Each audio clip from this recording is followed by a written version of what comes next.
A continuación vamos a hablar de un tema sumamente vigente y relevante para todos los que ejercemos el periodismo, la polarización, un fenómeno que no es ajeno a cada uno de nuestros países, a cada una de nuestras realidades, sino que es un fenómeno compartido, lamentablemente, por diferentes políticos, por diferentes sociedades. Polarización global y los medios de comunicación. Vamos a tener un panel, permítanme presentarles a las 4 personas que van a dialogar sobre este tema.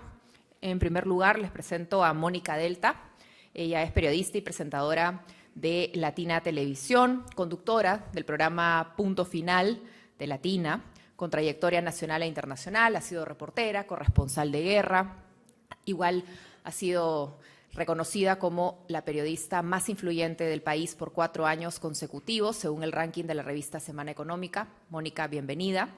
También vamos a invitar a José Hernández, director nacional de noticias de Ecuavisa. Quiero comentarles que tiene estudios en Francia de periodismo, lingüística y literatura francesa. Ha sido corresponsal en París y en Nueva York. Ha sido coordinador general del diario El Tiempo en Colombia, director del diario La Razón de Bolivia, editor general del Comercio de Ecuador, director de La Vanguardia de Ecuador y director del diario Hoy de Ecuador. Actualmente es el director nacional, como les contaba, de noticias de Ecuavisa. También nos va a acompañar Margarita Rojas, directora de Información Internacional de Caracol Televisión. Ella es directora de Información, es máster en periodismo de la agencia de la Universidad Rey Juan Carlos y la agencia EFE de España. Cuenta con 25 años de experiencia en periodismo internacional con cobertura en elecciones, desastres naturales y los 2 últimos cónclaves, entre otros hechos. También nos acompaña aquí Amada Castañón, jefe de Noticias Internacionales de Televisión Azteca, licenciada en Ciencias de la Comunicación de la Universidad Valle de México. Del 2006 al 2010 se ha desempeñado como jefa de mercado del Ayuntamiento de Mérida. Desde el 2010 es editora internacional jefe de Fuerza Informativa Azteca y enlace principal para alianzas estratégicas en el área de noticias. En el año 2023 recibió el reconocimiento a la mujer por the International Parliament of Education en el Senado de la República de México. Y va a moderar este panel para hablar de polarización global y los medios de comunicación. Ya lo conocen, le damos nuevamente la bienvenida a Manuel Campo Vidal, presidente emérito de la Academia de Televisión de España. Los dejo con ellos. Manuel, todos tuyos. Muchas gracias. Bueno, ante todo una aclaración necesaria. Yo no soy María Casado, que es la presidenta actual de la Academia. Por razones personales no ha podido venir. Ella tenía que moderar este debate y me pidió y Juan Carlos también, que yo lo hiciera. Lo hago con muchísimo gusto. Bueno, estamos en el tema crucial, la polarización en todos los países. La polarización no es exclusiva de Estados Unidos, como creemos, no es exclusiva de España ni de otro país europeo. Seguramente en todos los lugares hay un grado de polarización realmente alto. Yo les he pedido a las 4 personas que van a intervenir ahora que hagan primero una pequeña presentación de cómo está en su país, porque si sumamos México, Perú, Colombia y Ecuador, vamos realmente a tener una visión bastante interesante. Faltan otros grandes países, que duda cabe también, pero por lo menos vamos a tener una impresión muy importante, que es la primera intervención. Hemos hablado mucho más, lógicamente, de Estados Unidos, también de sus vecinos más directos, Canadá y México, y por supuesto también de Europa, ¿no?, y otros países de América.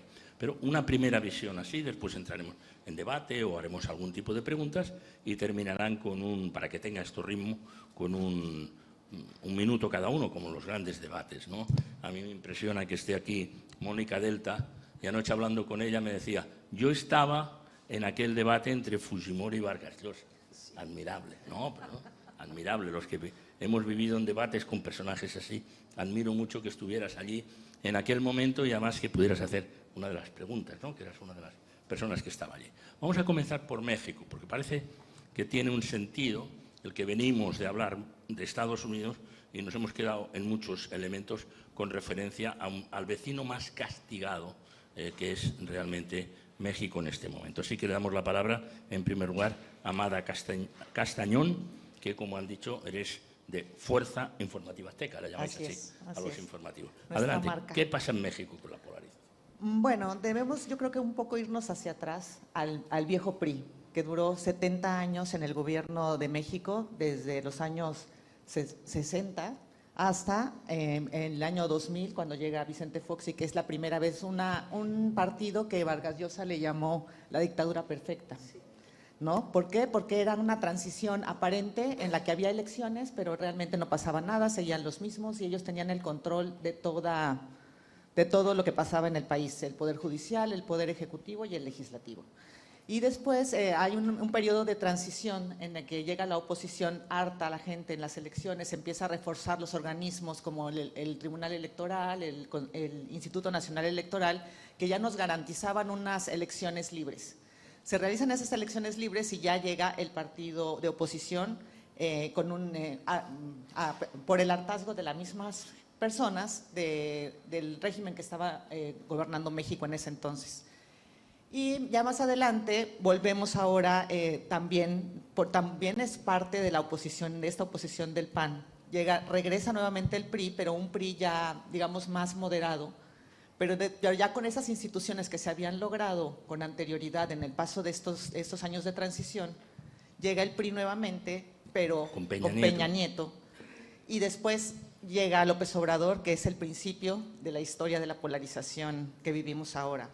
¿Por qué? Porque este presidente, en un ánimo de decir que estaba haciendo la cuarta transformación de México, es cuando empieza a destruir los organismos autónomos, los que le daban balance pues al gobierno, los que podían ser críticos a las instituciones, y empieza a dirigir los ataques a la prensa, empieza a dividir a la población, llamando los pobres por un lado, los ricos por el otro, los fifís y los chairos, decimos allá, ¿no? Bueno, ellos pusieron esos nombres. Entonces, si la polarización la empieza a dirigir desde el gobierno, pues estamos en más problemas. Por ejemplo, también empieza a dividir mis adversarios, o sea, como diciendo, mis oponentes son mis enemigos. Entonces, los que no piensan como yo son por los que hay que ir en contra, están en contra de mí, entonces hay que atacar a esos. Y él ha sido muy claro en sus mensajes de que necesita la base, y él mismo lo dice, la base del pueblo, porque el pueblo lo necesitan para seguir reforzando su idea de que hay alguien a quien vencer y son a los que están creando los empleos, a los empresarios. El tener dinero y el tener prosperidad significa que eres enemigo de la transformación. Para él, entonces ahí empieza el mensaje con estas conferencias mañaneras en las que son horas como en el oficialismo. Una hora diaria. Por lo menos. Son realmente 2 y pueden ser más de acuerdo con el mensaje que quiera dar, y son todos los días de la semana, y entonces toda esta herencia la tiene la presidenta ahora. ¿Y limitando las personas y los medios que entran o Sí. entrada libre? No. Es limitada la presencia de los medios. Ellos deciden quiénes van y quiénes preguntan. Hay una persona que decide quién va a preguntar, es el orden de las preguntas, obviamente mayoría de ellas a modo para que ella conteste lo que quiera contestar, y con temas específicos desde la historia de México, la historia que ellos quieren contar, obviamente, la historia de México, la cuestión de seguridad, cómo es la que está la situación. Recientemente, una anécdota rápida, hace casi un mes asesinaron a 2 colaboradores de la jefa de gobierno de la Ciudad de México que son también del mismo partido Morena. Morena gobierna actualmente más del 80% del país. Entonces, uno de los gobernadores es de la Ciudad de México. Y estas personas que asesinaron, el asesinato ocurrió mientras en la conferencia mañanera, estaba todo el gabinete de seguridad ahí reunido. Entonces, nuestro cuestionamiento era, ¿qué hacían ahí todos reunidos mientras en la calle está pasando algo fuerte? Que incluso está en el momento en el que el secretario de Seguridad es informado del momento de lo que ha sucedido y cómo le informa la presidenta en el momento, en plena conferencia, tratando de cómo lo vamos a decir. Y tenían que decirlo porque ya en las redes estaba corriendo la información de lo que había sucedido. ¿Y cómo lo resolvieron? Ellos dio un mensaje que le acababan de informar que estaba pasando eso, pero minutos antes decía que los niveles de seguridad eran los mejores, que habían atacado, que ya no había tantos asesinatos, que los niveles habían mejorado. Entonces sí, pero ella dice una cosa cuando la realidad que se vive es otra.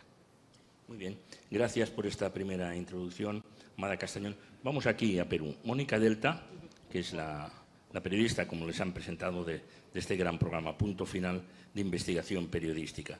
Yo le comentaba ayer a Mónica que no sé si era osado por mi parte, en una mirada exterior, hablar de la estabilidad dentro de la inestabilidad de Perú. No sé si es un juego de palabras o está de acuerdo o no. Sí, vamos a ir a eso. Gracias, Manuel. El contexto también creo que es importante. Y ustedes, periodistas, conocen perfectamente, digamos, los hitos que están vinculados a lo que puede ser la inestabilidad política en nuestro país. Poca gente entiende cómo por líneas paralelas ha podido ir. Por ejemplo, en los últimos 35 años de vida política de nuestro país, ¿no? He perdido la cuenta cuántos presidentes, pero sí sé que en los últimos 8 años hemos tenido 6 presidentes.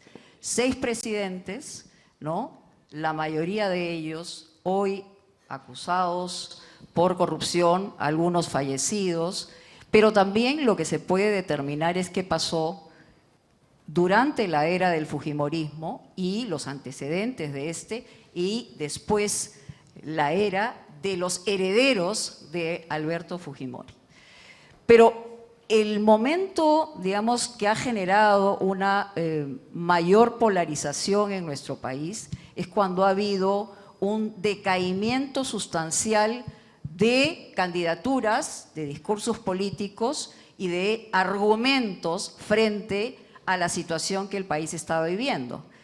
En varios momentos de la vida política ha estado el fujimorismo y el antifujimorismo, señalándose como este último el mayor partido político en nuestro país, que ha generado una sucesiva victoria de personas distintas a la heredera de Alberto Fujimori, que ha sido Keiko Fujimori. Es decir, ha llegado hasta segundas vueltas, pero ha fracasado en el intento de llegar a la presidencia de la República.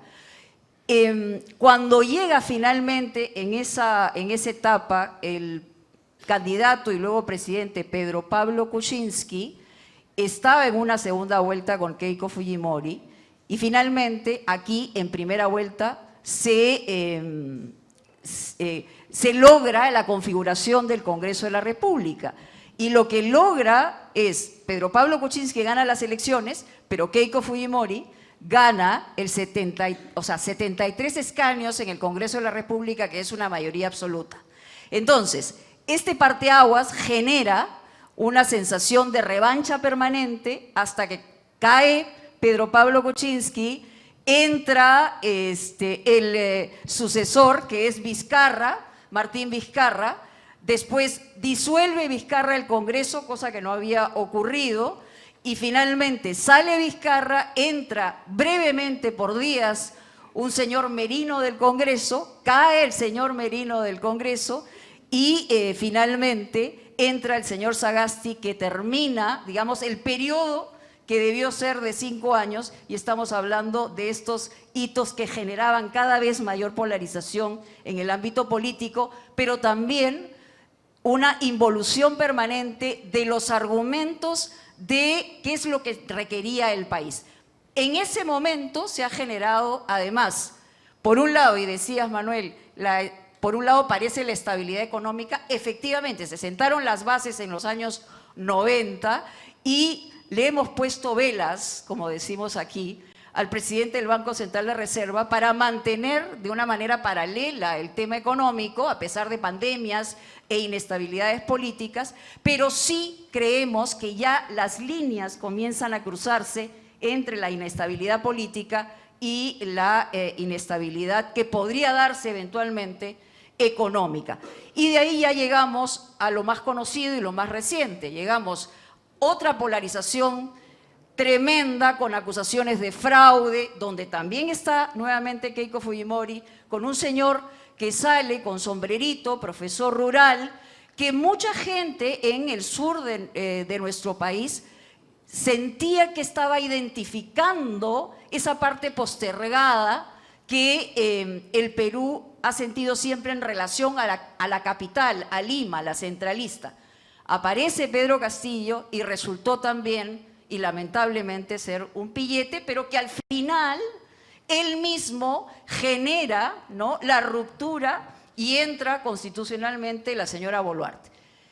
Ya tendremos tiempo para hablar de la señora Boluarte, que hace 239 días no le contesta una sola pregunta a la prensa. Lo dejo ahí. Pero 6 presidentes en 8 años es un récord que no se conocía. Bueno, eso es, hubiera sido 30 años. O sea, equivaldría a 30 años. Si todos ¿no? hubieran acabado su mandato. Exactamente, y imagínense. Sin embargo, quedó en 8 ahí. Bueno, hemos hablado de México, hemos hablado de Perú y ahora vamos a hablar de Colombia con Margarita Rojas. Adelante, ella es la directora de la Información Internacional de Caracol Noticias. Gracias, Manuel. Tal vez debo iniciar diciendo que mi participación en este panel obedece precisamente a la polarización política en Colombia. Estoy aquí en representación de mi director, Juan Roberto Vargas, director de noticias de Caracol, quien ha tenido que cancelar su participación aquí, precisamente porque el país se enfrenta a una de las crisis políticas más graves de las últimas décadas. Como todos sabrán, el sábado pasado fue blanco de un atentado, uno de los candidatos o precandidatos a la presidencia de Colombia, y desde entonces pues el país está sumido en unas horas de mucha incertidumbre que nos retroceden 35 años atrás, quizá una de las épocas más aciagas, cuando el candidato más claro, virtual ganador de la presidencia en ese momento, Luis Carlos Galán, fue asesinado. Entonces, por supuesto, el tema polarización es algo de lo cual venimos hablando ahora ya, con muchísima incertidumbre, con muchísima angustia institucional en el país en estas últimas horas. Y entonces ha venido, entre múltiples cruces de versiones, un señalamiento al presidente de la República, a Gustavo Petro, una atribución de responsabilidad diciendo que Miguel Uribe ha sido blanco de este ataque precisamente por el discurso polarizador de Gustavo Petro, sobre todo en las redes sociales, que son su mecanismo y su canal de expresión preferido. Para hablar de eso, no solo son acusaciones de la oposición. Curiosamente, un día antes del atentado, La Silla Vacía, que es uno de los portales de información política digital más respetados de Colombia, había publicado un estudio muy interesante sobre cuáles eran las figuras en las redes, sobre todo, en especial en Twitter, pero en las redes sociales, que más promovían los discursos de odio o los discursos agresivos. Y en ese estudio, que aplicó como un modelo de análisis de meta, de identificación del discurso agresivo, precisamente el presidente Gustavo Petro aparecía como la figura que más promovía este tipo de discursos, con un análisis de mensajes durante año y medio. Petro era el que más, y dentro de las 5 figuras más polarizantes, por decir de alguna manera, o promotoras de la agresividad en el discurso, están también 2 precandidatas presidenciales, estas de la derecha, Vicky Dávila y María Fernanda Cabal. Por otro lado, el estudio mostraba también que Petro es también el receptor de más odio y de más agresividad en los discursos. Pero en el puesto número 20 está Miguel Turbay, que es pues el precandidato que ha sido blanco de este atentado. Todo esto para decir que pues la polarización tiene sus manifestaciones específicas en cada país. Es un mal que yo creo que no solo es particularidad de Latinoamérica, incluso, bueno, hemos hablado ya de Estados Unidos, pero creo que la polarización se tomó el mundo y habría que analizar un poco también el tema de las redes sociales en ello, porque cuando vino el auge de las redes sociales, quizás se pensó que lo que estaba ocurriendo era una cierta democratización en el derecho a la libertad de expresión, que todo el mundo, digamos, tuviera su canal de decir lo que piensa, y ya hemos visto que estamos sumidos en una especie de caos de la información, y que ese exceso de democracia en la expresión nos está llevando pues a unos niveles que ya se están traduciendo en caos político y en acciones violentas. Es quizá como lo que quisiera decir como introducción. Muchas gracias. Y José Hernández, que es director, como sabéis, José Hernández, que es el director de Noticias Ecuavisa. Gracias, Manuel. Gracias, Juan Carlos, por la invitación y gracias al Perú por acogernos. A ver, la historia de Ecuador creo que en el tema de la polarización tiene básicamente un nombre, se llama Rafael Correa.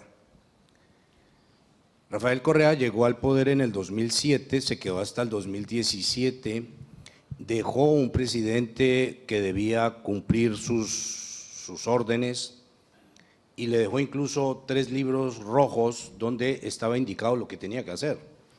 Este presidente, que fue Lenín Moreno, no cumplió y de alguna forma ayudó a abrir un candado institucional porque estaba cerrado. 10 años de poder del correísmo dejó al país absolutamente bloqueado con una institución que es el Consejo de Participación Ciudadana y Control Social, dedicado como quinto poder para elegir a todas las autoridades de control.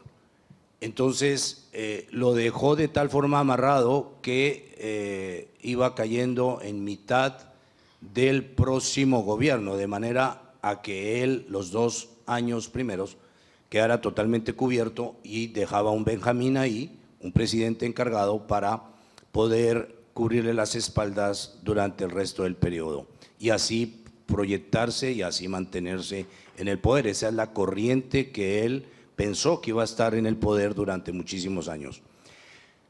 Con la prensa, Rafael Correa sí cumplió de alguna forma el itinerario que ha pasado con lo que es la polarización y con la aparición de redes sociales.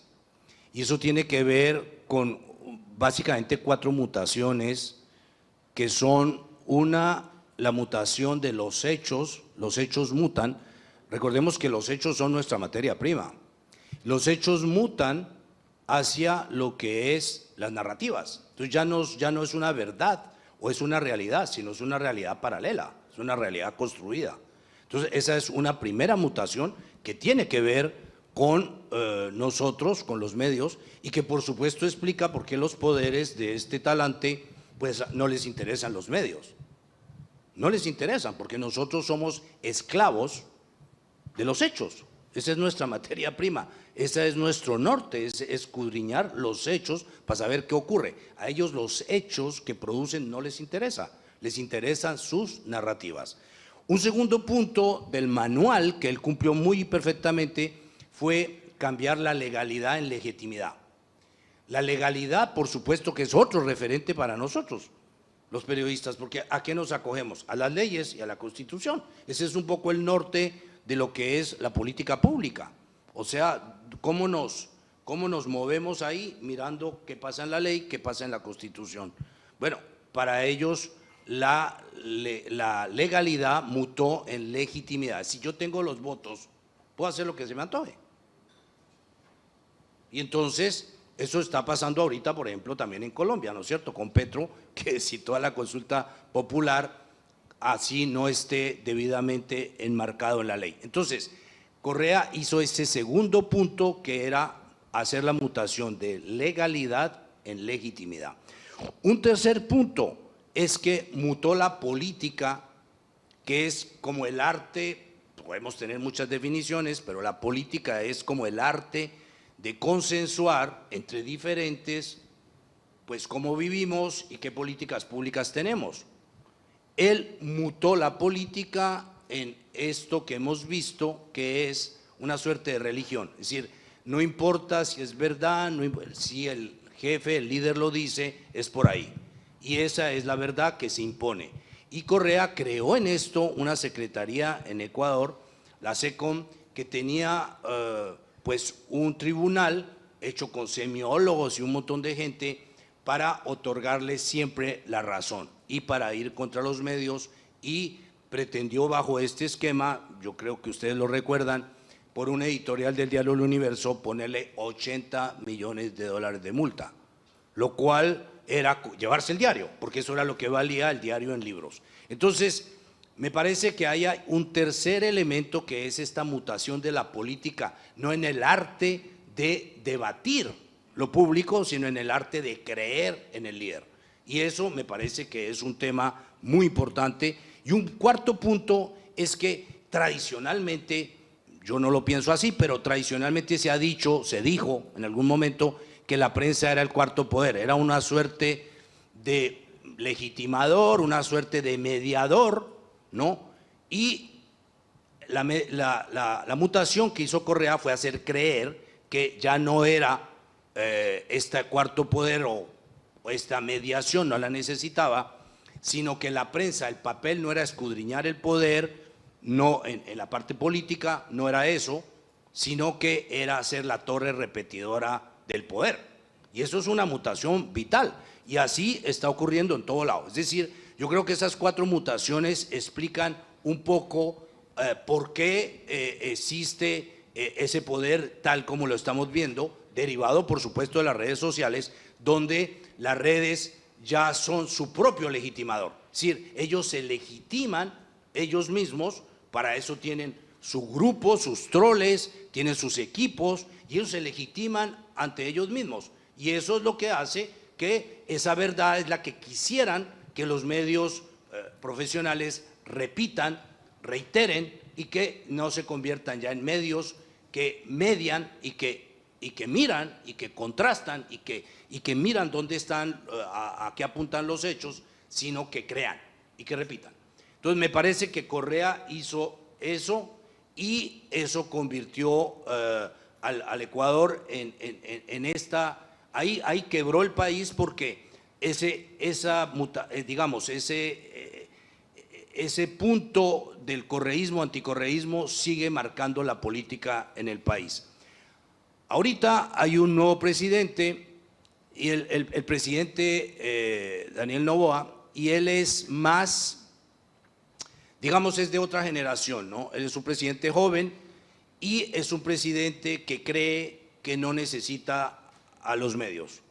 Por ende, los ignora, no les da información, y entonces él cree que él es hijo o producto de las redes sociales, y que eso se debe solo a él, y que por ende no necesita los medios tradicionales, no hay información hacia allá, y sí está creando un grupo de medios pequeños, pero donde ellos vuelcan todo tipo de información. Ahí dan la información oficial, ahí dan la información, es a los medios a los que acuden los ministros, y no van a los otros medios, salvo a los medios que no ponen, como ellos dicen, preguntas incómodas. O sea, es donde fluyen las entrevistas, ahí van. Y claro, ahí va también algún tipo de publicidad, que eso por la Carta de Chapultepec no debería ocurrir. Pero me parece que ese es un poco el tema que hay en este momento, en donde básicamente tampoco hay ataques, no hay ataques, digamos que hay una suerte de no dar la información. Eso es lo que está ocurriendo en este momento. No dan información, la dan a ciertos medios, y esos son los medios que supuestamente pues están de alguna manera dando la información oficial, donde están yendo los ministros, etcétera. Entonces, ¿pero se le niega, José, se le niega a los otros medios? O sea, no van los ministros, no van. Vacío. O sea, ministros, funcionarios… Hay un vacío. No van, hay un vacío ahí, y eso, pues evidentemente que ante eso, pues o sea, pues no hay nada que hacer, hay que seguir haciendo el trabajo, nadie está nervioso con eso, es decir, no vienen, está bien, siempre hay cómo buscar información, es lamentable, pero no hay tampoco ataques, o sea, creo decir que En eso hay digamos, otro momento para la prensa, pero estamos confrontados igual o estamos frente a un gobierno que cree que, digamos, hay ciertos medios con los cuales discute y los otros medios no tienen, digamos, cabida en esa parte de la información oficial. Bueno, ha sido una excelente ronda inicial. Yo creo que hemos visto los 4 países donde está el corte de la polarización. Aquí se ha citado unos cuantos personajes importantes, Rafael Correa, Petro, por otro lado, más con las consecuencias que se ha dicho. Lo tenía más difícil Mónica porque tenía que citar a 8 personajes y eso era realmente un atasco de personalidades. Pero citabas a Labrador, pero López Obrador, pero te quiero preguntar, que has hablado menos, de la actual presidenta, porque existía un cierto convencimiento, no sé si ustedes participaban de ello, de que, bueno, López Obrador se excedía en muchas cosas, pero luego vendrá esta señora, doña Claudia, y afinará las cosas. ¿Ha afinado las cosas? ¿Está igual o lo ha agravado? Para mi parecer lo ha agravado.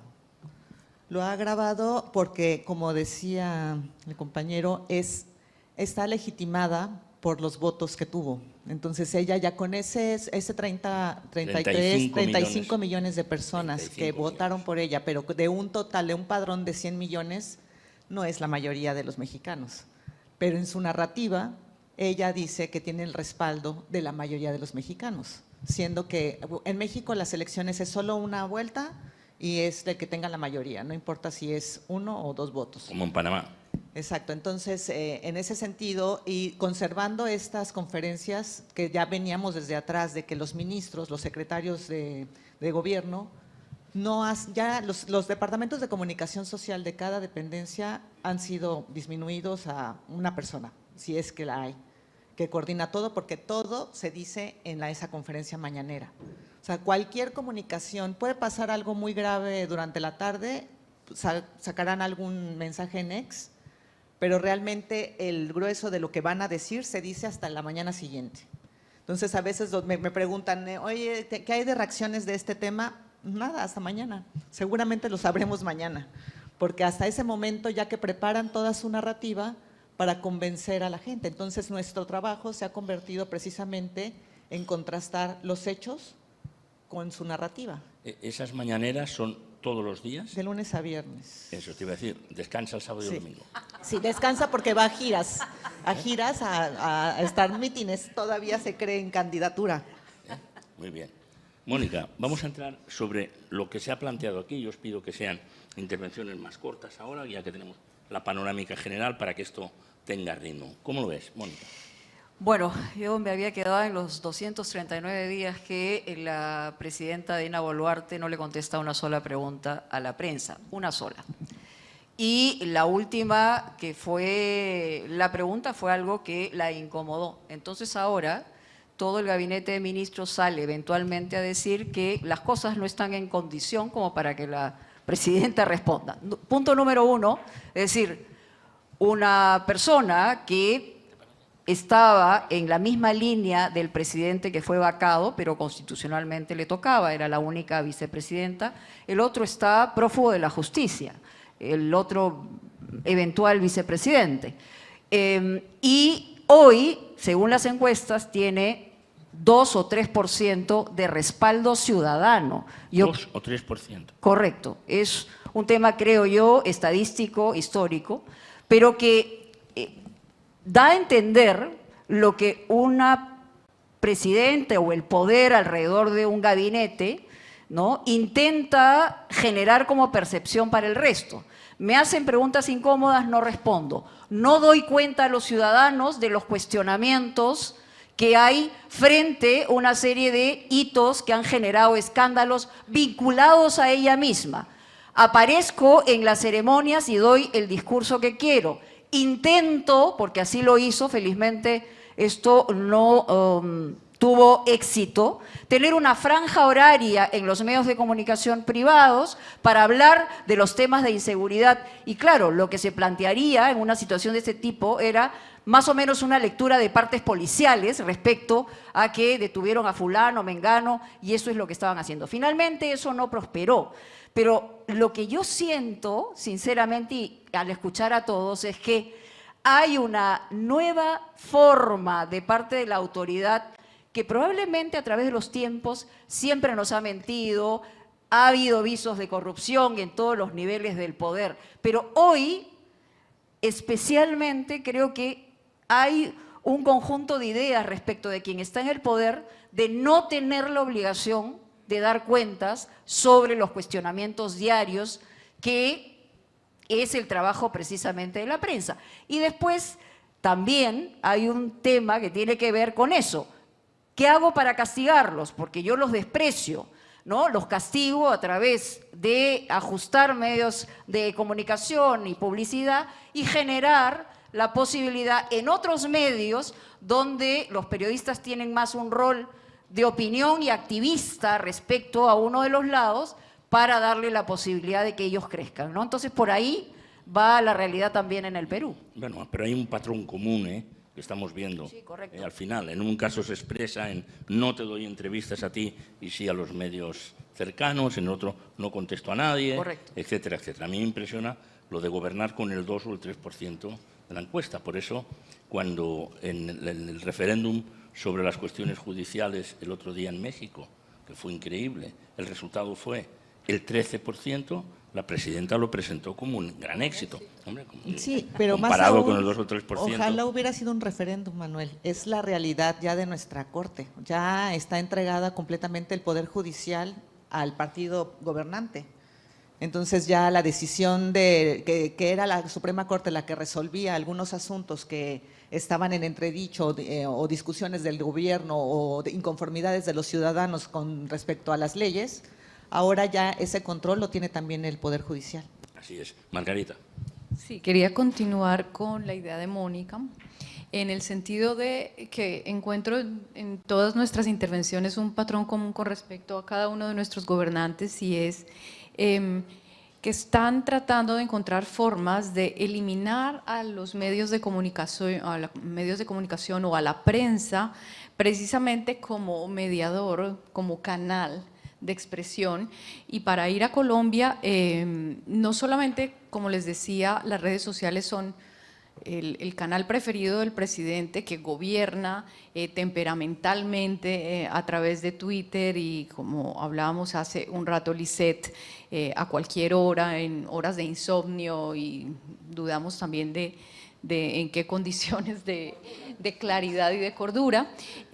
No solo las redes sociales, también están implementando cada vez más el asunto de las alocuciones en los horarios y en los canales de televisión privada, también como un mecanismo de entregar sus mensajes, su visión del gobierno sin ser cuestionado. Entonces, detrás de esto, un asunto que nos toca en nuestro oficio y que nos preocupa, y es, por un lado, eliminarnos del proceso de comunicación con los ciudadanos, porque existe cada vez más la tendencia de estos personajes gobernantes de creer que siempre son malinterpretados, que siempre son manipulados, ¿no? Vendiendo siempre esta idea, pues, que es muy peligrosa en términos de nuestro oficio, y tratar de destruir la legitimidad de lo que hacemos y del papel que cumplimos como contrapeso también del poder. Entonces, pues todos lo sabemos, nos encontramos en un momento de enorme dificultad para ejercer nuestra labor. Una dificultad que se agrava con el asunto, vuelvo y menciono las redes sociales, que han intentado, pues, como usurpar esa labor o esa función de ser canales de comunicación, y nos terminan sumiendo, pues, como en un caos, en una anarquía, y que terminan confundiéndose como fuentes de falsas informaciones, de falsas noticias, con lo que hacemos los medios, que tenemos, pues ya lo sabemos bien, una naturaleza y un modus operandi muy distinto. Una pregunta para todos, pero pediría que José, que ha hecho antes un análisis muy detallado de cuáles son esas mutaciones que se han producido ahí. Me gustaría que todo el mundo opinara sobre la cuestión si le parece oportuno.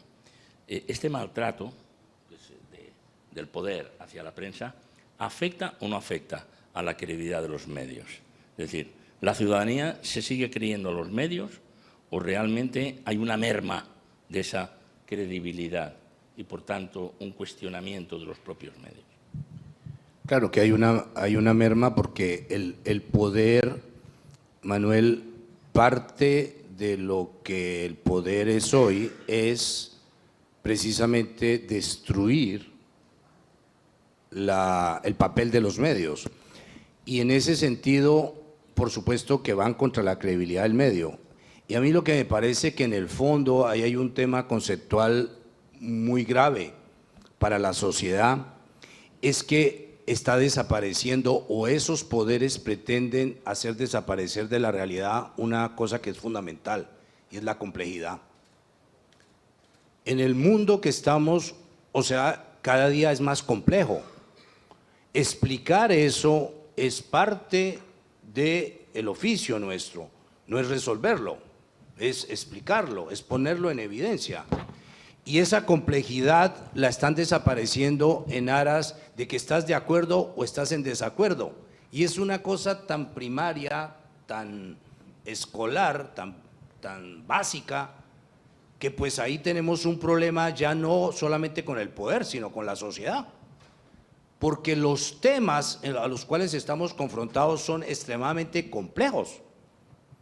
Y parte de escudriñar la complejidad es el trabajo que tenemos ahora, peor cuando viene ahora todo el tema de inteligencia artificial.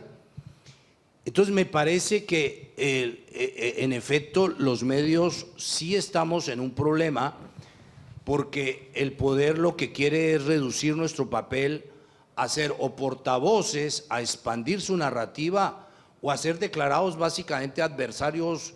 En el caso de Correa decía adversarios políticos. O sea, nos quiso convertir en adversarios políticos, ni siquiera decía periodísticos, sino ese es un político disfrazado, decía, contra cualquiera que lo criticara, contra cualquiera que le hiciera preguntas incómodas. Entonces, a mí me parece que sí hay doble ejercicio. Uno, de erosionar profundamente el tema de la credibilidad y de la buena fe de los medios. Y dos, el tema de que en esa relación con el poder lo que la sociedad se está quedando es sin una visión compleja de sus propios retos y de sus propios problemas. Sí, bueno, en ese momento es mucho más complejo por el tema de la inteligencia artificial. Yo creo que estamos en la cultura del algoritmo, ¿no? Es decir, si se refuerzan las opiniones que coinciden con las mías, finalmente hay un nicho y una posibilidad para quienes quieran transmitir eso, que está por debajo de lo que un periodista necesita hacer, que es contrastar temas, verificar situaciones, tomar las versiones y finalmente, como lo puede hacer un buen periodista, finalmente para que la gente tome una opinión global respecto al hecho. Eso no ocurre hoy. Y también como creo que está transformando y desfigurando el papel de la prensa, es el actor político en el que se puede convertir un grupo de periodistas también respecto a un activismo que está vinculado a una de las partes que están opuestas o están polarizadas. Entonces, el rol del periodista está cambiando en relación a grupos de interés y nichos en los que a los que puede llegar a partir, digamos, de una mirada de un grupo partidario, del poder en sí, en fin, de la mirada del poder propiamente dicho. Entonces, creo que son un montón de factores que van un poquito más allá del dictador que decía yo me comunico con el pueblo y no necesito intermediarios para hacerlo, sino que hay unos factores que están alrededor de esa circunstancia que son capitalizados por los que hoy están en el poder. A nadie le gusta que haya una fiscalización del poder cuando estás en el poder.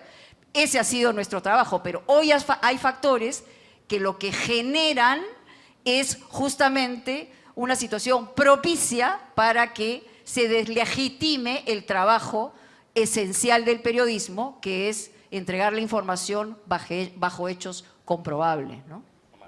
Sí, contribuyendo más a la polarización, todo lo que hemos dicho de la que estamos hablando. Y también, por ejemplo, en México el caso es extremo porque hay un día de la semana dedicado a decir quién es quién en las mentiras. Y ahí es exhibir públicamente en su conferencia que se reproduce en redes sociales, que se reproduce en los canales oficiales del gobierno, diciendo quién dijo mentiras según ella. A ver si lo hemos entendido bien. A ver si lo hemos entendido bien. Es como una sección de las mañaneras. Exacto. La mañanera tiene sus secciones. Entonces, un día es política, vamos a hablar de la educación en México, vamos a hablar de la seguridad, vamos a hablar de ciertos temas. Pero los martes es quién es quién en las mentiras. Entonces, anoche en el noticiero Hechos, nosotros dijeron esto y se empieza como a reír, a hacer mofa de cosas que… Pero solamente pone el intro cuando nosotros lo que hemos estado haciendo es comparar y contrastar lo que dice ella versus la realidad. Bueno, pero hay que tener también capacidad artística para hacer todo eso, ¿no? Pero no la tiene, no la tiene. No, pero si empieza sobre esto, me río, lo otro, tal, lo otro me pongo seria sí, y tal. Y es la cuestión de las narrativas. O sea, en esa conferencia se dicen mentiras, pero al por mayor, como la alegría por la elección judicial que tuvo 13 millones de votos cuando es un padrón de 100 millones. Y diciendo que fue un éxito, que fue un ejercicio en el que el pueblo votó, el pueblo decidió quién va a impartir la justicia. Entonces, sí estamos en un problema serio. Realmente serio, Margarita. Sí, yo quería decir que hay tanto ruido y tanta agresividad en la comunicación que estamos perdiendo no solo la capacidad de escucharnos, claro, hay tanta gente hablando en las redes y diciendo sandeces y cosas importantes que hemos perdido ya digamos el filtro, la capacidad de escucharnos nos desbordó, pero también la capacidad de las sociedades de dialogar. Y esto pues se traduce en lo que estamos viendo de la polarización, simplemente nos estamos yendo a extremos en los cuales ya no caben como los argumentos o la posibilidad de dar la razón al contrario. Pero por otro lado, pienso que el gran riesgo lo mencionaba Yuval Harari, y es que vamos a llegar a un punto en que no vamos a ser capaces de identificar la verdad. Está tan confuso y tan caótico nuestro mundo en el cual, por un lado, las narrativas individuales de los políticos se posicionan como verdades, aunque sean mentiras, pero por otro lado, en el cual la tecnología está ayudando a construir verdades falsas, tanto en video como en audio. Vamos a perder completamente la capacidad de identificar la verdad, o sea que lamentablemente nos estamos adentrando cada vez más en un tiempo muy difícil y muy caótico, muy desafiante para nosotros, y creo que con el tiempo, y seguramente tendrá que pasar bastante, si uno lo ve con esperanza, creo que en el fondo todo eso tendrá que hacer retornar el péndulo, y nos terminará devolviendo la posibilidad de ser una especie de norte de la credibilidad, de decir la verdad es esta, porque la gente en este momento ya no sabe a qué creer, le llega tanta información por todos sus canales, sus redes, su Facebook, su WhatsApp, su todo, que ya la gente no sabe a quién creer, y volverá. Ojalá tenga razón, ojalá tenga razón. Bueno, a mí me gustaría rápidamente un repaso también a cómo ha sido el cambio que apreciáis en el consumo de noticias por parte de la ciudadanía. En ese desconcierto al que tú estás haciendo referencia, en ese aluvión que es muy difícil manejarse por donde baja la información correcta, donde baja la incorrecta, porque en las redes sociales baja de todo, y ahí en el río bajan mezcladas verdades, mentiras, etc. Pero ¿cuáles son, y eso es para temerlo o no, o para seguirlo, o para hasta que vuelva, cómo cambia el consumo de las audiencias a la que nos estamos dirigiendo? Sí. Yo creo, Manuel, que ese es uno de los puntos claves me parece por una razón, porque yo creo que lo que dice Margarita es cierto. Yo le pondría a eso un punto de esperanza, que es seguir haciendo el oficio de manera absolutamente profesional, pues como lo estamos haciendo, mantenernos ahí en forma testaruda, que es lo que ella está diciendo, porque algún día vuelve. Y hay dos hechos que nos pueden ayudar.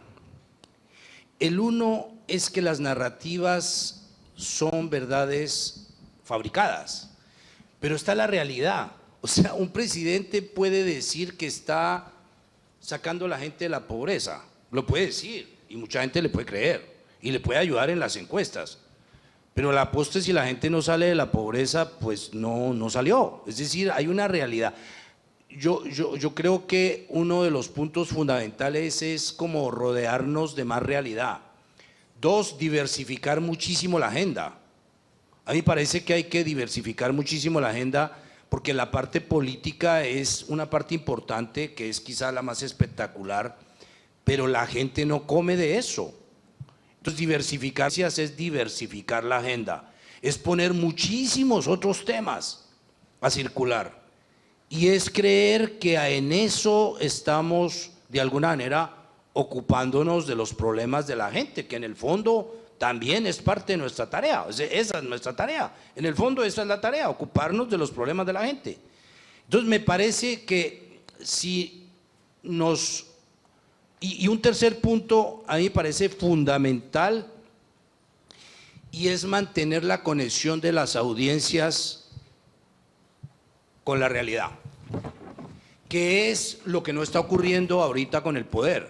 El poder saca las audiencias de la realidad y las lleva a una verdad prefabricada. Pero nuestra tarea es mantener ese polo a tierra en forma testaruda, en forma valiente. Ahí solo pongo un punto, es que en esa valentía pues cuesta mucha plata, porque ahí a veces los poderes castigan a ese Dios, y entonces los castigan quitándoles muchísimas posibilidades de un negocio lícito, que también es la parte comercial del oficio. Entonces me parece que manteniendo eso, diversificando las agendas, creyendo muchísimo en la realidad, muchísimo, es decir, y conectando a la gente a esa realidad, yo no veo otra posibilidad de hacer frente a lo que estamos viviendo. Es poner más realidad, poner más periodismo, y sobre todo hacer que la gente va a volver por una razón. Nosotros no nos vamos a ir del proceso, no vamos a volver a los gobiernos unos enemigos nuestros, o sea, no es nuestro tema, eso es parte de los políticos. Nuestra tarea es mantener las audiencias con cualquier gobierno, mantenerlas atadas como polo a tierra. Margarita. Sí, yo pienso que estamos, claro que están cambiando los consumos, la forma de consumir y la relación digamos, de los consumidores con los medios, y se está, me parece a mí, produciendo el fenómeno que puede ser más preocupante para nosotros, y es la gente que está dejando de consumir información, que simplemente está dejando de ver noticias porque siente que las noticias le están haciendo daño para su vida, y prácticamente están prefiriendo vivir en un mundo en el que no saben qué pasa, pero se mantienen ajenos en su pequeña burbuja. Entonces estamos pasando de un frenesí en el consumo de información y una explosión de opinión, de esa frenesí de la gente de participar, quiero opinar, quiero decir lo que yo pienso, quiero insultar, tengo el derecho, todo esto, a una abstención, a decir, esto está tan contaminado que me retiro y prefiero vivir en mi pequeño mundo porque esto es realmente insano. Creo que para nosotros es, por supuesto, muy preocupante y retador. Considero que están cambiando también esto en términos de forma, pues por supuesto la forma en que la gente está consumiendo, y creo que todos como medios pues ya estamos trabajando en esa transformación en cuanto tiene que ver como cómo lo presentamos, cómo lo ofrecemos y cómo llegamos a los espectadores. Pero creo que en el fondo, en la esencia del oficio, pues debería mantenerse nuestro trabajo y nuestra función. Pero sí creo que en términos de autocrítica también tendríamos que transformarnos un poco, en el sentido de que debemos seguir cumpliendo nuestra función de ser un contrapoder, una fiscalización, de ser siempre unos vigías incómodos para los poderes, pero tenemos que empezar a ceder en ese vicio y en esa fascinación que también adquirimos todos por esa visión apocalíptica de la realidad, en la cual lo malo prima sobre todo. Lo malo es, la noticia es lo malo.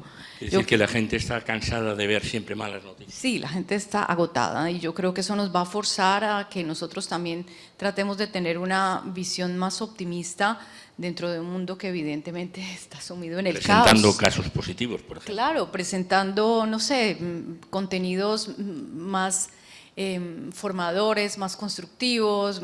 Ya este debate pues es antiguo y muchos dicen que las noticias buenas no venden, pero sí creo que hay una preocupación generacional incluso por otros temas en los cuales las prioridades están cambiando, y yo creo que nosotros como constructores de contenidos también tendríamos que mirar hacia allá, y creo que es posible, y estamos trabajando para un público cuyas preferencias también están cambiando. Yo creo que las nuevas generaciones están pensando en otras cosas, tienen otras preocupaciones, y tenemos también que ayudarles a construir un sentido crítico y de vinculación, porque también parte de lo que son las nuevas generaciones es un desinterés preocupante y una desconexión pues preocupante con la política y con la realidad. Es cierto, pero yo extrapolo lo que pasa en mi familia y con mis hijos. Hay 2 periódicos encima de la mesa todos los días cuando se levantan, hay informativos que se ven, probablemente no miran, pero luego saben casi todo. Saben todo, sí, es saben cierto. Casi todo. ¿Cómo es el misterio? Saben casi todo porque han visto fragmentitos, porque han visto tweets. Me es difícil empezar una conversación que yo creo que les sorprendo y están al corriente de las cosas. Es decir, hay otras formas de consumo. Yo tengo 2 hijos, uno de 13 y uno de 11 años, y yo llego muy feliz a decirles que Messi hizo una gran jugada, no sé qué, y ellos acaban de llegar del colegio, no tienen celulares y ya la vieron. Y han visto el gol 3 veces. Ya la vieron, ya la saben, ya todo. O sea, yo la verdad que no logro sorprenderlos con temas de noticias. Ellos llegan casi que mejor informados que yo a sentarse a comer, y vienen del colegio. Incluso tú vienes del trabajo, de una información, y te dan la noticia a ellos. Así es, probablemente que a veces pasa. Vamos a seguir un poquito con esto de las audiencias rápidamente y entraremos en los últimos minutos de la conversación. Amada. Bueno, coincido totalmente con la diversificación de la agenda y que hay que dar noticias esperanzadoras, porque no todo puede estar tan mal, pero sí hay que seguir dando la batalla, sobre todo nosotros, en este contraste que hay que hacer y estar en todas las plataformas que hay que estar. O sea, si la comunicación viene por TikTok, estar en TikTok, y nosotros orgullosamente sí estamos en TikTok como primer lugar de noticias mundial. Entonces, sí, en TikTok. Primer lugar de noticias mundial. Mundial, de consumo en TikTok, somos los que tenemos mayor número de seguidores ahí. Entonces, sí estar ahí y ser críticos y seguir dando la batalla, porque si no hay de otra manera seguir adelante y estando en todas las plataformas, eso sería lo que hay que dar la batalla, pero está bien una nota autocrítica también, porque tenemos que corregir cosas, evidentemente. Claro, evidentemente siempre todo se puede hacer mejor, se puede hacer mejor, y plantear esto de la agenda constructiva y dar un poco de esperanza de que no podemos que vamos directo al abismo y que no hay salida hasta dentro de 5 años a las próximas elecciones, a ver si podemos cambiar las cosas. Y los medios normalmente destacamos casos de éxito al youtuber que gana mucho dinero, que realmente deslumbra a todos los jóvenes, pero que probablemente construye muy poco. Y hay casos de emprendedores y casos de gente que en el mundo rural es capaz de hacer cosas extraordinarias. Hay investigaciones científicas que emocionan, y también esas historias deben ser contadas, porque también si lo contamos bien, también pueden tener una respuesta emocional positiva por parte de las audiencias, creo yo, ¿no? Adelante, Mónica. Es verdad, recogiendo lo que tú acabas de señalar, efectivamente. Por ejemplo, el Perú es un país básicamente de emprendedores. Es un país que tiene un 70-80% en un mundo que llamaríamos los formales la informalidad. Pero hay historias que pueden ser cercanas, pero a la vez muy lejanas para nuestro día a día como periodistas. Y es lo que hay que tener en cuenta, de qué manera conectamos un país, conectamos un continente para darle la posibilidad a esa persona que está al pie de una montaña, viviendo en el día a día, tratando de generar una actividad económica como pueda, dentro de un ambiente, digamos, de descreimiento en general respecto a la política. Entonces, nuestra audacia y nuestro desafío como periodistas tiene que ver con mirar de qué manera toco esa tecla emocional del que está al pie y en la falda del cerro, que te contacte conmigo en el sentido de yo estoy preocupada por tus problemas, quiero explicarte cómo funciona desde aquí, pero quiero que tú me digas a mí qué es lo que tú estás sintiendo en relación a mi trabajo, no como persona, sino como entidad que te está dando la posibilidad de informarte probablemente de algo que a ti no te interesa. Es decir, dime qué te interesa también. Entonces, es una cuestión de ida y vuelta. Yo creo que estamos en una transformación. No sé exactamente a dónde vamos a llegar por las vías digitales. Creo que el periodista y el periodismo no puede dejar el espíritu de trabajar permanentemente por dar a conocer la verdad, pero creo que tenemos que ser emocionalmente más sensibles respecto a lo que puede estar siendo de interés para la gente que no está a tu alrededor. Partimos de un hecho.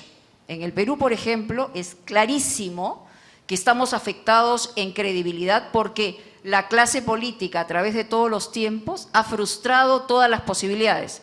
Y la prensa probablemente en algún momento no ha estado a la altura de esa respuesta. También hay que ser autocríticos. Y lo cierto es que hay que aprender de esa experiencia, ir con la transformación, adaptarse y finalmente correr la ola para llegar a una orilla que sea mejor para todos. Pero eso que estás planteando, Mónica, exige salir a la calle. Ciertamente. Y como plantea Gaitalese, pasa por ser uno de los inventores, bueno, del nuevo periodismo, etcétera, dice textualmente: muevan el culo, aléjense de la pantalla, salgan a la calle, hablen con la gente, tráiganme esas historias. No se queden ahí sentados, engordando delante del ordenador. Es vital. Es vital, es vital. El glamour de la televisión ha cambiado completamente. Yo empecé en los 80s, cuando la televisión era esta caja boba que todo el mundo seguía a pie juntillas, y esto se convertía en una especie de quien salía en esa caja boba, era una estrella, ¿no?, más allá del trabajo que estabas realizando como periodista. Hoy las cosas han cambiado, hay que pisar tierra, la avenida es de ida y vuelta y hay que caminarla, ¿no? Efectivamente. Bueno, no vamos a dar un minuto a los que están aquí para terminar. Vamos a darles 2, por ser generosos. Pero hay que tratar de resumir un mensaje final, porque como en los grandes debates siempre es importante que nos queden algunas ideas claras. Se han dicho cosas enormemente interesantes aquí y creo que hemos visto un patrón de comportamiento del poder respecto a los medios, con la particularidad de cada país o lo que sea, pero hay un patrón. Molestan los medios, etcétera, y debemos dar una respuesta inteligente, autocrítica también, como ha planteado Margarita. En todo caso, vamos a ese resumen final, si os parece, cada uno su intervención. ¿Te parece, José, para comenzar? Venga, como en los grandes debates, 2 minutos, pides el voto. Ok, a ver, yo diría, uno es que a mí no me gusta hablar de las noticias positivas. Yo pienso que eso positivo o negativo, a mí me gusta hablar de las noticias integrales. Yo creo que como el tiempo tiene 4 estaciones, ninguna estación la puedes sacar y no te puedes parquear en invierno, o en otoño, en primavera o en verano. Tienes que rotar. El periodismo debe ser esas 4 estaciones. Entonces a mí me gusta más hablar de las noticias integrales. Pero estoy de acuerdo. A mí me parece que autocríticamente yo escribí en el año 2004 un libro sobre el periodismo administrativo y haciendo una autocrítica de todo ese periodismo que iba detrás del poder, que quería era como equipararse o mirar qué pasaba en el poder. Bueno, yo creo que todos de alguna forma estamos yendo hacia la gente y me parece que ahí está el tema fundamental, es ir hacia la gente.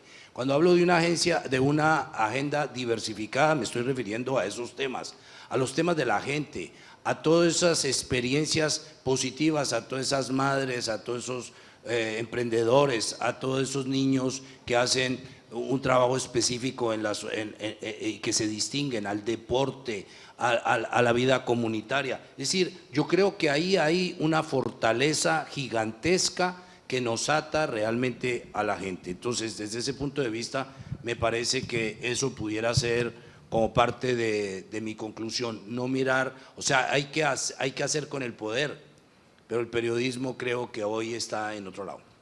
Amada Castañón. Bueno, en nuestra misión en Fuerza Informativa Azteca sí va a seguir siendo comparar y contrastar, acercándonos, como dices, a la gente, tratar de que se den cuenta que estas ayudas que da el gobierno no son la solución a los problemas que privan en la sociedad.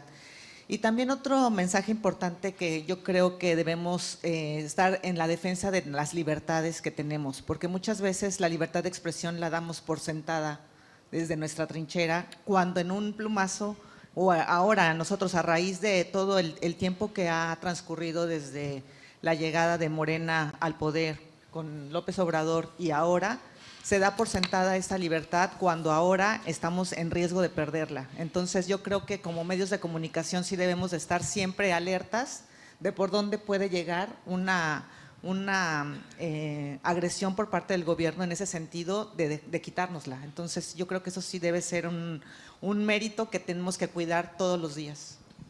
Gracias. Margarita Rojas, sus 2 minutos finales. Bueno, yo quisiera como hablar sobre 2 ideas. Una, en Colombia acaban de convocar a una marcha del silencio para el próximo fin de semana.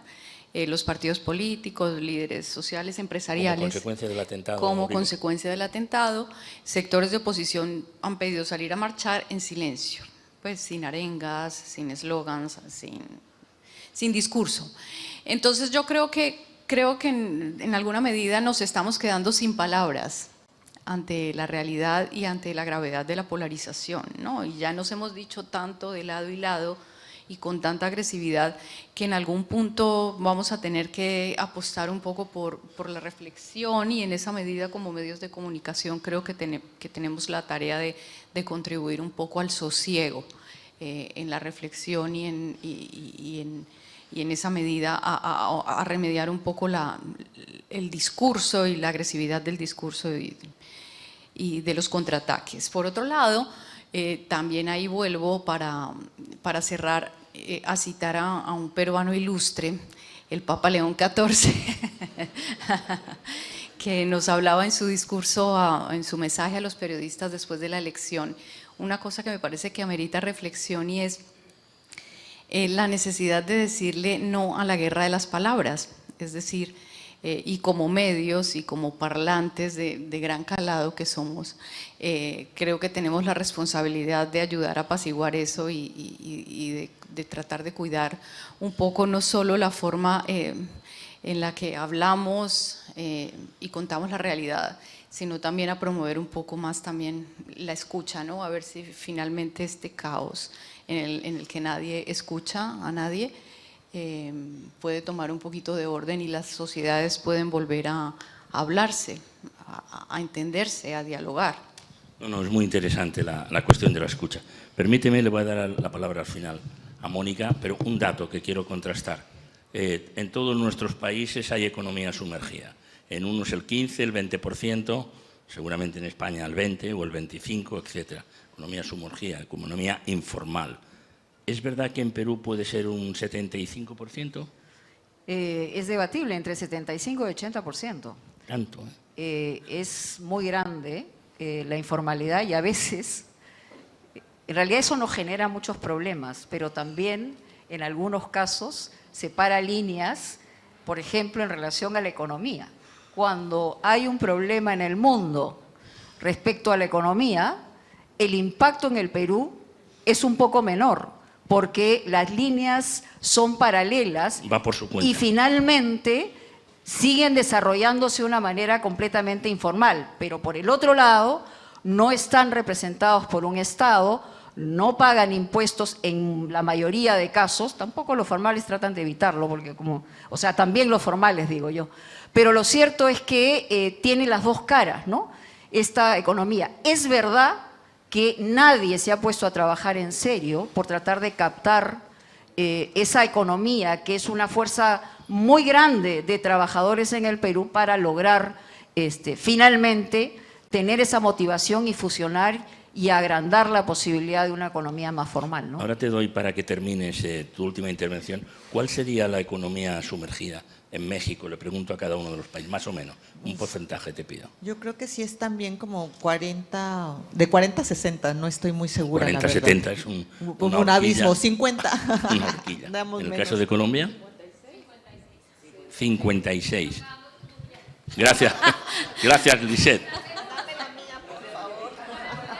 La mexicana, muy ¿cuál rápidos. Mexicana, búscala, por favor. Sois muy rápidos, hay que tener un fact-checking ahí preparado. Rapidísimo, muy Y en el caso periodístico de- eso, pues. En el caso de Ecuador, 7 de cada 10 personas no tienen trabajo adecuado. Entonces, estamos hablando de que... y sobreviven, por lo tanto, algo harán. Entonces, 7, o sea, quiere decir que sería 30% la economía formal. La formal, o sea, un 70% también de la informal. Bueno, última palabra, no sé si quieres... ¿Leo? Nos lo van a corregir ahí. wow, 25 es un muy poquito. poco, muy poco. 25 es como en Italia y en España y no sé qué. sí. Poco me parece. Pero bueno, Sí, yo te- última palabra, Mónica, además, Mira, muy por peruana cortita. y por lo del Papa que habéis dicho, que aquí es equivalente Además, a los peruano por argentinos con elección, México. que además tiene una... Por elección. Por elección, estaba muy contentos. Es así como ganar el campeonato mundial, que parece muy lejos de ser una realidad. Hemos ganado un papa. Y lo que quisiera para finalizar decir es que yo considero que el periodismo es un privilegio, porque te hace testigo de excepción y además el que porta la responsabilidad de orientar la información basado en hechos contrastados. Y creo que la palabra fundamental, más allá, digamos, de este oficio que puede ser un apostolado, aunque suene rimbombante, tiene que ver con la consecuencia. La consecuencia de tu vida en relación a lo que quieres darle a tu país y al mundo respecto de la información como herramienta para que finalmente tome las decisiones que debe tomar en relación a un país, un continente, una mirada global. Entonces, para mí, lo más importante es, gracias a Dios somos periodistas, necesitamos no salirnos del espíritu de la verdad, el eslogan de mi programa es punto final, solo la verdad, y en la búsqueda vamos a encontrar una serie de vericuetos y complicaciones en este proceso de transformación. Pero la consecuencia es fundamental para que al final la credibilidad no se afecte.